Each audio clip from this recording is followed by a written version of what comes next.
家好，我是千晨，我是刘老师。大家有没有觉得今天的我格外的青春洋溢？你一说变得确实想起了当年的你啊。今天呢，主要就是让嘉伟跟我们一起回忆一下他当年在衡水中学复读的青春洋溢的时光。现在的衡水中学比那个时候要宽松的很多吧。我那个时候，我们的小卖部只卖饼干和牛奶。那你们小卖部岂不是要破产，就卖这点东西？不是啊，就是物资匮乏的时候，什么都是宝啊。高中的时候是在河北的正定中学，高考完之后那天下午的时候，我们所有人需要返校，就看着这些人，看这些熟悉的环境，这熟悉的黑板，就突然觉得啊，我的高中，我的青春就这么结束了。然后这些人此次分别之后，这辈子再也不见了。后来成绩没考好嘛，就去了衡水中学。去了衡水中学之后，就发现，你怎么也在这儿？就那种感觉，又见面了 ，surprise！ 又看见那熟悉的黑板，那些熟悉的题，就会觉得啊，当时真是吃饱撑的。为什么我要怀念我的青春？完全不想要这样的青春，对，是吗？这種青春一遍就够了，不要再來一遍。認唔認為？開唔開心？去之前应该知道他很严格吧？哇，看你那个求知的双眼。对，求知的双眼。我高中的时候，学校也是一个这种半军事化的这种住宿学校，所以其实去衡水之前吧，我知道这种生活状态大概是什么样，我觉得应该还 OK 啊。报到那天，老师跟我说你们几个人的这个宿舍还没准备好，你们可能要先睡几天一个临时的宿舍。那就睡吧，那能怎么地啊？结果你知道吗？一开那门的时候，我都傻了。那个房间是一个老旧的办公室，泛黄的壁纸，缺一块少一块那种天花板。我怎么感觉开始有点像恐怖片的感觉？对，这个不是高潮，你知道吗？那一个房间头他妈28个人啊！28个人，28个人，不是8个人，28个人，哇，住在一个房间，我当时都傻了。这么多人，就那个房间你知道吧，已经是很破旧了，上下铺嘛，14个床位在那个房间里的时候，就是没有阳光能打进来，昏暗的老房间，吱呀吱呀的那种电风扇，让我感觉真的不是在拍鬼片吗？没事，人多，你们人多，对，阳气正，28个男生人一般不会出什么事情的。更让我比较无奈的，你知道吗？就是晚上睡觉的时候，那是28个人的鼾声。和28个男人的味道，我的天哪，画面感就这么出来了。你能睡得着吗？那一天睡得好像还挺香的。幸好只住了2天，要是这么住1年，我真的要崩溃了。等我们开始住正式宿舍的时候，我才发现有一点跟我之前的学校是不一样的。之前那个学校宿舍的门，在你晚上熄灯之后，你是可以把那个门锁上的。不是每个学校都可以这样吗？我也以为是每个学校都这样，但是到了衡水之后，我才发现宿舍门是在你熄灯之后是不让锁的。你们学校对你们宿舍的安全很有信心啊，可以不用锁，为什么不让锁？就是那些查寝的老师，他可以进你们的房间，看你们有没有在偷偷摸摸的，比如说在学习啊，或者是看你们有没有对在玩手机啊，主要是看有没有人偷偷的学习。我在正定的时候，我们是可以锁门的，但是我们宿舍门上面有一个小窗户，查寝老师就可以拿那手电筒在那真来回照，看你有没有做什么探机，做什么不可描述的事情。反正就是这样查寝的。但是在衡水就是不能锁门嘛。不可描述的事情，你们这个又是一段奇葩的回忆。就我那个时候有一次就睡不着嘛，我那时候跟我班长是一个宿舍，我发现他也没睡着，然后我们俩人就说那我偷偷聊会儿天吧。隔着床聊，那肯定很容易就让查寝老师知道你们在说话嘛。然后你们不怕影响到其他人吗？所以啊，就我们就想聊得近一点嘛，然后我就偷偷的钻到他的被窝里头就聊。小朋友，你是否有很多问号？真的吗？对，其实现在想想其实挺奇怪的，钻到一个男生的被窝里去聊天。天哪，你们当时也不知道现在我的班长看到我们说这段话是一种怎么样的回忆。你是不是有神经病啊？我不要面子的。查寝老师正好这时候在查寝，就拿小手电筒照，怎么这个床上有2个人，然后就敲门，我去，真的吗？太尴尬了，哇塞，抓个正着啊！然后就问说你们俩在干嘛？你们俩在干嘛？然后我说最近学习不是太好，这是我们班长，我这个想这个就是让他帮我疏导。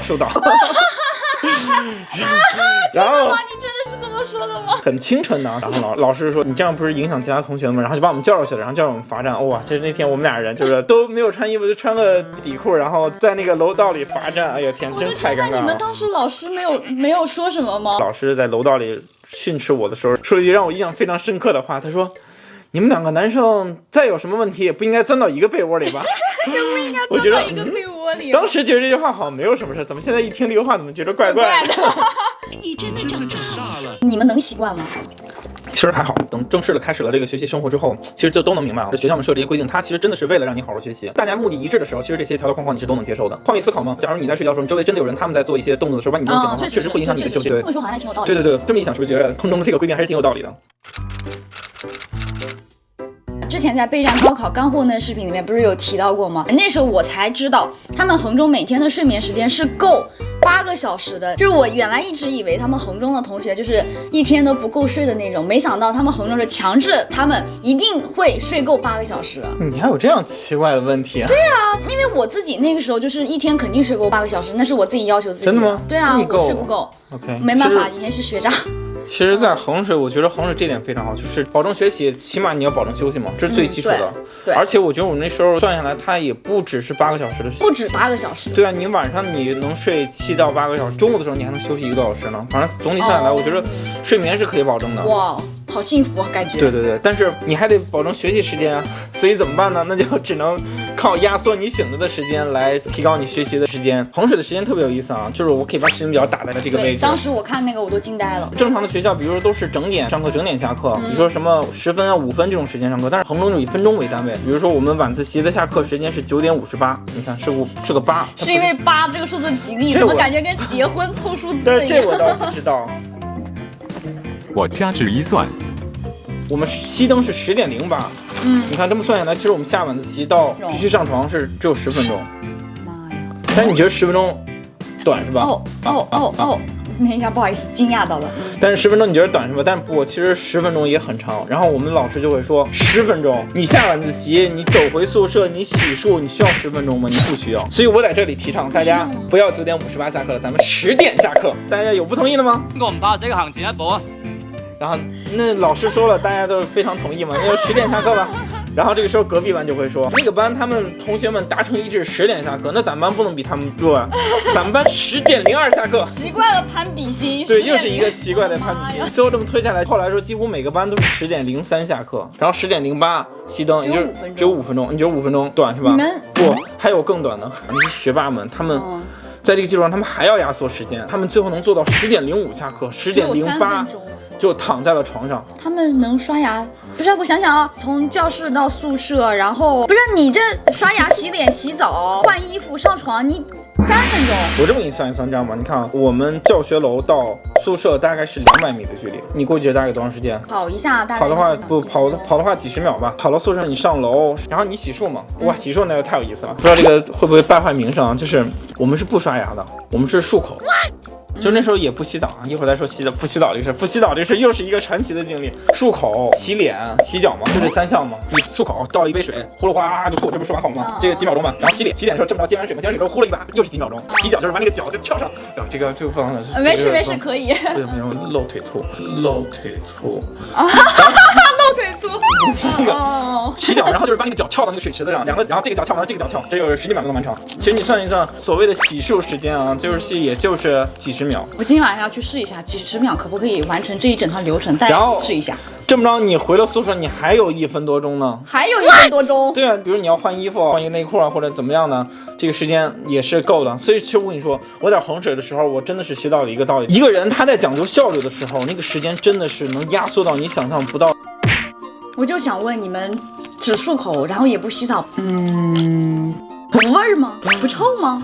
我那1年嘛，几乎真的是没有怎么刷牙。我高考完之后，暑假的时候，我还真的去洗了遍牙去。洗牙的时候，人家问我说：“你是不是抽烟啊？”我说：“我没抽烟啊。”那你的牙怎么这么黄啊？我说：“哎嗨，这伤心往事不要提。”哎呦我的妈！但是你们白天同学是不是之间不讲话呀？你没有这样的经历，其实不刷牙啊，我跟你说会臭吗？对，不刷牙是不会臭的。骗人！你要嘴臭，只有一个原因，就是你胃不好。不刷牙嘴是不会臭的。是吗？你可以试一试，1个月不刷牙，你试一试。弹幕上应该可以尝试一下，是吗？应该有很多观众啊，你们应该也有类似的经历，应该知道1个月不刷牙其实没有人会知道。如果你现在你要觉得你嘴臭，那你可以去看看你的胃，是不是你的肠胃有问题？哦，那不洗澡总该臭吧？哇，不洗澡那个真的是太牛逼了。我这么问你吧，1个月不洗澡，你知道哪个位置会最先臭？来，弹幕猜一猜哪个位置会最先臭？脚会最先臭。我刚才不是说过了吗？我们会洗脚。哦，对啊，会洗脚。腋下最先臭。其实最先臭的地儿是裆部。这个不知道能不能播啊？但是人家我跟你说人特别。我的妈哟！这是一个有味道的视频啊！谢谢你们还看到现在。其实我得解释一下，就是那个时候吧，就是大家的这个，哎呦，我都不想吃了，你先说吧。就是我们那时候是1个月能回1次家，平时的时候那个时间特别紧，周一到周末每一天都安排的非常非常满，所以平时的时候是没有时间去进行这些事情，所以我们没办法，只能1个月洗1回澡。我们只能做到的就是每个月勤换内裤、勤换衣服，然后勤换袜子嘛。接着说我洗澡这个事儿，在1个月不洗澡，然后就会有味道嘛。等大概1周半的时候，你就会发现，哎，这味道会没有掉的。难道不是因为你们太臭，所以彼此失灵了吗？难道不是这个味道会没有，是因为你身上已经开始渐渐的，不是你的身上已经开始渐渐的起那层泥儿了。这些泥儿会把你的味道盖住，然后会发现你身上你的皮肤会渐渐的变黑嘛，但是你的这些关节的位置，比如说这种位置，它会格外的白。我的天哪，这真是好神奇的经历啊！然后渐渐的到临近1个月的时候，你就会发现你身上整个都是黑的，你整个就黑了一层。